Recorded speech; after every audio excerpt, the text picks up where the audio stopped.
Christmas நமக்கு ஒரு நித்தியமான ஒரு பிசிக்கல் கிங்டம், அதாவது நித்தியமான ராஜ்யம். ஆனா அது ஒரு மெட்டீரியல் கிங்டமா இருக்க போகிறது, வெறும் ஸ்பிரிச்சுவலா இல்ல. அதாவது வெறுமனே ஒரு ஆவிக்குரிய ராஜ்யத்திற்கு நம்ம மரணத்திற்கு பிறகு போக போறது இல்ல. அது தளவாடங்கள் உள்ள, அதாவது மெட்டீரியலிஸ்டிக், அதாவது அது தொடக்கூடிய, காணக்கூடிய, புசிக்கக்கூடிய, நடக்கக்கூடிய அப்படிப்பட்ட ஒரு ராஜ்யத்திற்கு தான் நம்ம கொண்டு போகிறது. அதாவது தூதன் மரியாளுக்கு நீ கர்ப்பவதியாகி குமாரனை பெறுவா, அதாவது சரீரம் வரும் தேவனுக்கு அப்படின்னு சொல்லும் பொழுது அந்த குமாரனுக்கு தாவீதின் சிங்காசனம் கொடுக்கப்படும், அவருடைய ராஜ்யத்திற்கு முடிவிராது என்று சொல்லப்படுகிறதை பார்க்கிறோம். அந்த குமாரன் மனுஷ சாயல் உடையவராய் அவர் என்ன செய்கிறாரா, அங்க கர்த்தத்துவமும் மகிமையும் ராஜ்யமும் உள்ளவராய் அவர் அங்க சிங்காசனத்துல வீற்றிருக்கிறத பார்க்கிறோம். அவர் அந்த குமாரனுடைய ரத்தத்தினாலே நம்மை மீட்டு கொண்டதுனால நாமும் அந்த குமாரனோடு கூட ராஜாக்களும் ஆசாரியர்களும் ஆகி இருக்கிறோம். இப்போ நாம் பூமியிலே அரசாளுவோம். நாம் எங்க அரசாளுவோம்? பூமியிலே சரீரம் உள்ளவர்களாய், உயிர்த்தெழுந்த சரீரம் உள்ளவர்களாய் நாம் பூமியை அரசாளுவோம் சொல்லி பார்க்கிறோம். வேதம் சொல்லுகிறது, புதிய வானம் புதிய பூமி அதெல்லாம் உண்டாக்கப்பட போகிறது.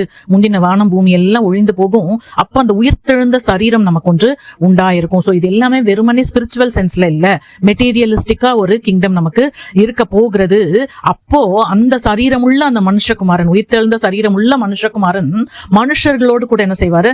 நித்தியமாய் அவரும் மனுஷரும் அந்த உயிர்த்தெழுந்த சரீரத்துல இந்த பூமியிலே அரசாள போகிறோம் என்று சொல்லி பார்க்கிறோம். சோ மாம்சமாகி, வார்த்தை மாம்சமாகி இந்த பூமிக்குள்ள வந்தவர், அவர் மரித்தார், அடக்கம் பண்ணப்பட்டார், 3ஆம் நாளில உயிர்த்தெழுந்தார். அவருக்கு ஒரு உயிர்த்தெழுந்த சரீரம் இருந்தது, கை கால்களை தொட்டு பார்க்க சொன்னார், அவர் சாப்பிட்டு காமிச்சாரு. சோ இதெல்லாம் இருந்துச்சு. சோ நமக்கும் வேதம் அப்படிதான் சொல்கிறது, இந்த ஜென்ம சரீரம் விதைக்கப்படும், ஆவிக்குரிய சரீரம் எழுந்திருக்கும். சோ அதாவது உயிர்த்தெழுந்து 40 நாள் அப்போஸ்தலர்களுக்கெல்லாம் தரிசனமானவர் என்ன செய்தாரு? தேவனுடைய ராஜ்யத்திற்குரியவைகளை அந்த அப்போஸ்தலர்களோடு கூட பேசினார். அந்த 40 நாளும் அவர் அதை தான் பேசினார், வரப்போகிற ராஜ்யத்தை.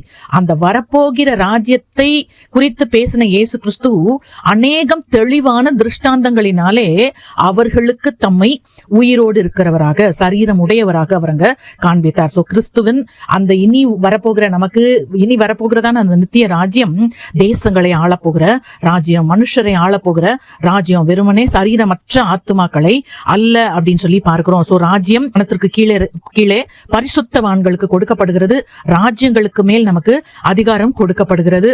தேவனோடு கூட பரிசுத்தவான்களும் இந்த பூமியில ஆளுகை செய்ய போகிறோம். இங்க சிங்காசனங்கள் இருக்க போகிறது, நியாய தீர்ப்புகள் இருக்க போகிறது, எல்லாம் ஒரு மெட்டீரியலிஸ்டிக் கிங்டம் நமக்கு இருக்க போகிறது என்பதுல எந்த டவுட்டும் இல்லை. சோ அந்த கிறிஸ்துமஸ் நமக்கு ஒரு ஸ்பிரிச்சுவல் கிங்டம் மாத்திரம் இல்ல, ஒரு மெட்டீரியல் கிங்டம்க்கு நேரா நம்மளை ஆயத்தப்படுத்துது. God bless you.